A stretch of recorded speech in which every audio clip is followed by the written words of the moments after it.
My name is Alara Vaughn. I am 30 years old. On our 6th anniversary, my husband looked at me and announced he was leaving me because he had fallen in love with a richer woman. Everyone in the room expected tears to break down, maybe even a fight. Instead, I simply replied, "Good decision." 2 weeks later, he turned pale when he discovered who that rich woman really was. Before I tell you what actually happened, make sure to like the video and subscribe to the channel. Stories like this prove that sometimes the people closest to us are the ones who surprise us the most. For most people, our marriage looked perfect. We had been married for 6 years, and from the outside, everything about our life seemed stable and happy. I was known as a successful businesswoman, and over the years I had built a company that grew much faster than I ever expected. The work was hard, the pressure was constant, but it was also something I was proud of. My husband always seemed proud too. Whenever we went to family gatherings, he loved telling people about my achievements. He would say things like, "She built all of this from nothing," or "I'm lucky to have such a smart wife." Sometimes he would even joke that he was the luckiest man in the room. And honestly, I believed him. But about 3 months before our anniversary, things started to change. Not in our relationship, in my business. The market had become unpredictable. A few projects that we expected to succeed suddenly failed. Some contracts were delayed, and a couple of investors became nervous. Nothing was completely falling apart, but the company was definitely going through a rough time. For the first time in years, I felt real pressure. I had built my reputation on stability and success, so seeing things become uncertain was stressful. Some nights, I barely slept, trying to solve problems that didn't seem to have easy answers. But during those difficult weeks, my husband seemed more supportive than ever. He would sit beside me when I worked late and bring me coffee. Sometimes he would tell me not to worry so much. "We'll get through this," he would say. He kept reminding me that businesses always have ups and downs. "You've built something incredible," he told me one night while I was staring at my laptop. "One bad period doesn't erase everything you've done." Hearing that from him made things easier. At least that's what I thought at the time. Then our 6th anniversary arrived. We decided to celebrate with a dinner at a nice restaurant. Nothing too extravagant, but we invited both sides of the family, my parents, his parents, a few cousins, and some close relatives who had always supported us. The atmosphere was warm and relaxed. People were laughing, sharing stories, and congratulating us for reaching another year of marriage. A few relatives even made jokes about how fast time had passed. Someone raised a glass and said, "6 years already. You two make it look easy." My husband smiled at that. For most of the evening, everything felt normal. We ate, talked, and listened to the usual family conversations. No one noticed anything strange about his behavior. If anything, he looked calm, maybe even confident. Then, near the end of the dinner, he suddenly stood up. At first, everyone thought he was about to make a romantic anniversary speech. My mother even smiled and whispered, "Here comes the love speech." But the expression on his face didn't match the moment. He wasn't smiling anymore. He looked serious. The entire table slowly became quiet. He looked around the room, then finally turned his eyes toward me. "I think everyone here deserves to hear the truth," he said. I remember feeling confused. The room became completely silent. Then he said the words that changed everything. "I can't continue this marriage." At first, nobody reacted. It was as if the words didn't register. Then a few people started whispering. He continued speaking, his voice calm and steady. "Over the past few months, things have changed. Her business is no longer stable. The future is uncertain." My chest tightened, but I stayed quiet. He looked at everyone around the table. "I have dreams too," he continued. "I want a secure future. I can't destroy my life by staying in a situation that's falling apart." A few relatives looked shocked. Someone even said, "What are you talking about?" Then he finally said the part that made the entire room freeze. "I've met someone else," he announced. "Someone richer, someone who understands ambition, and someone who can offer the kind of future he wants." For a moment, everyone stared at me. They were waiting for tears, for anger, for a scene. But instead, I calmly picked up my glass, took a small sip of water, and looked at him. "If that's your decision," I said quietly, "then it's probably the right one." People around the table looked completely confused.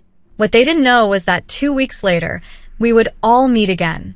Not for a celebration, but for a divorce. And that would be the day everything changed. The meeting was held in a quiet conference room inside a law office. It was strange seeing the same faces from our anniversary dinner sitting around another table, but this time there were no candles, no laughter, and no music, just silence. My parents were there, his parents were there, and a few relatives had also come, mostly out of curiosity. Divorce in our family was rare, and everyone seemed to feel like they were witnessing something important. My husband arrived a few minutes late, and the moment he walked in, it was clear something about him had changed.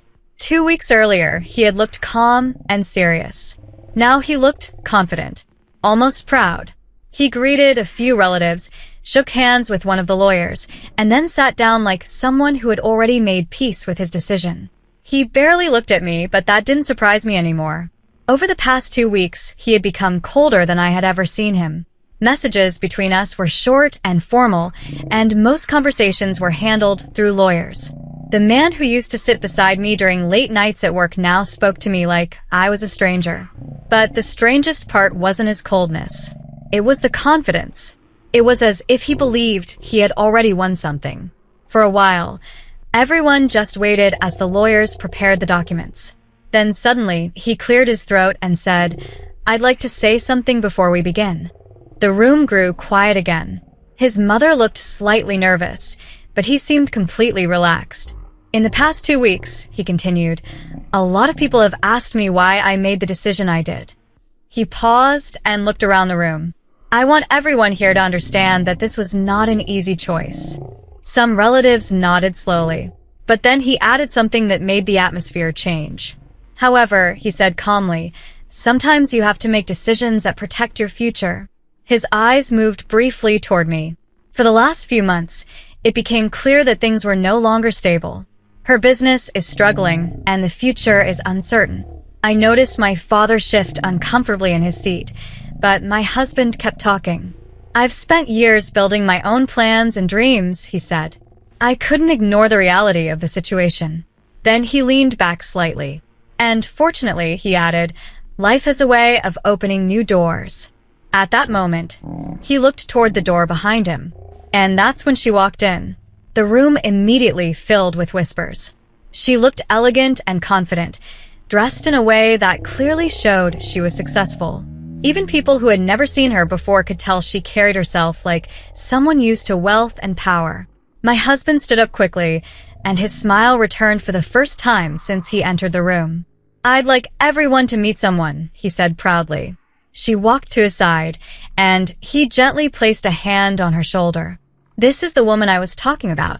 A few relatives exchanged surprised looks. He continued speaking, clearly enjoying the attention. "She's built a business empire of her own, someone who understands ambition and success." Then he looked directly at me. "Someone who knows how to keep things stable." The message was clear.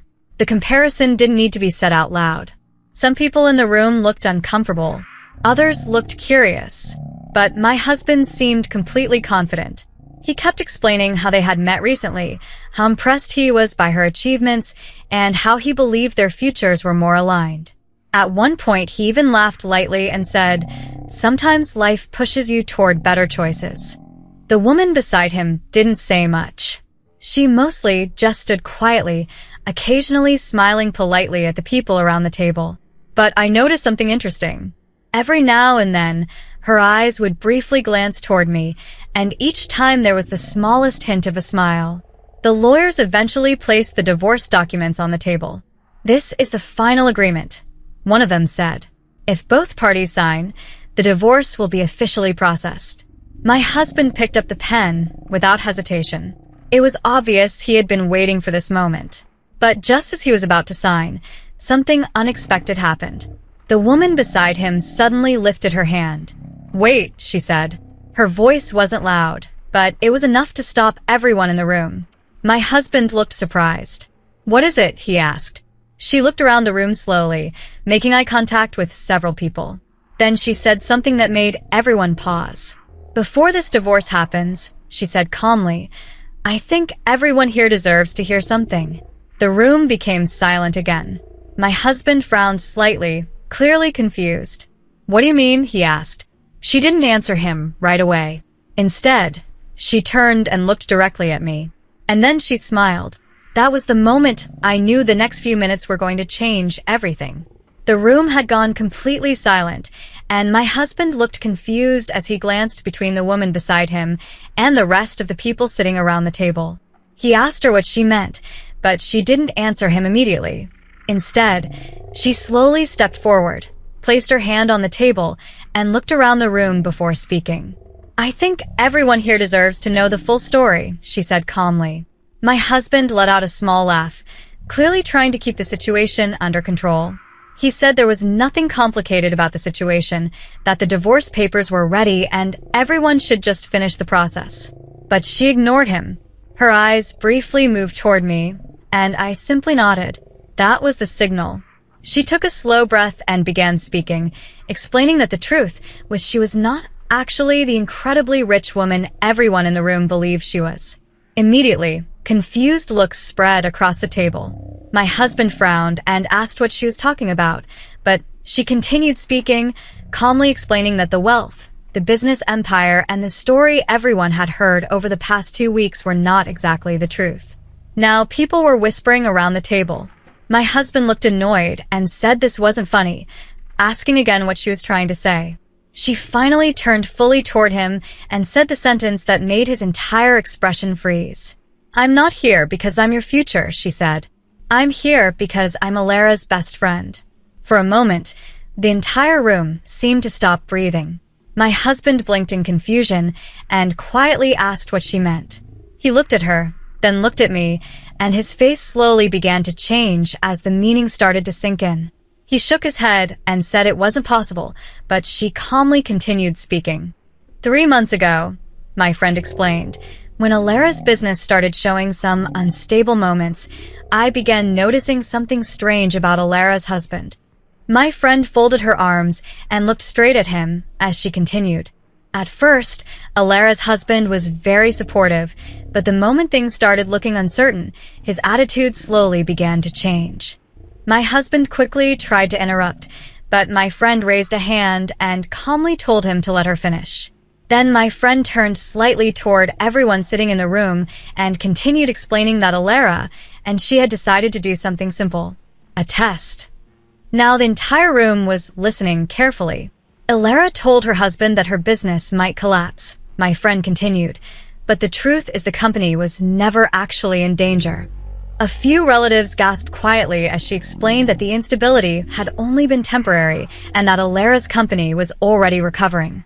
By that point, my husband's face had turned pale.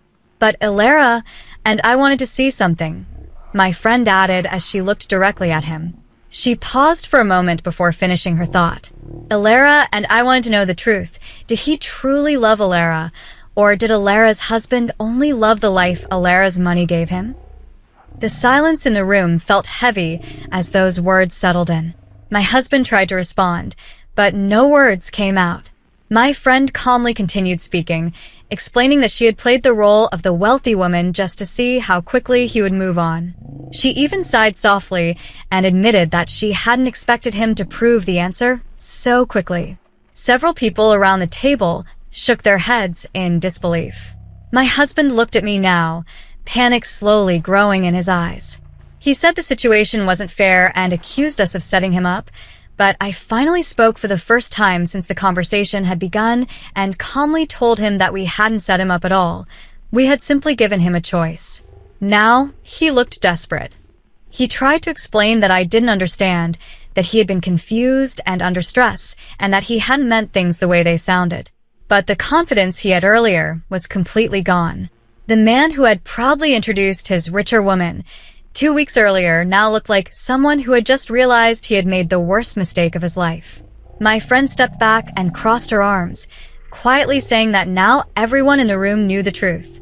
One of the lawyers awkwardly cleared his throat, clearly unsure how to handle what had just happened.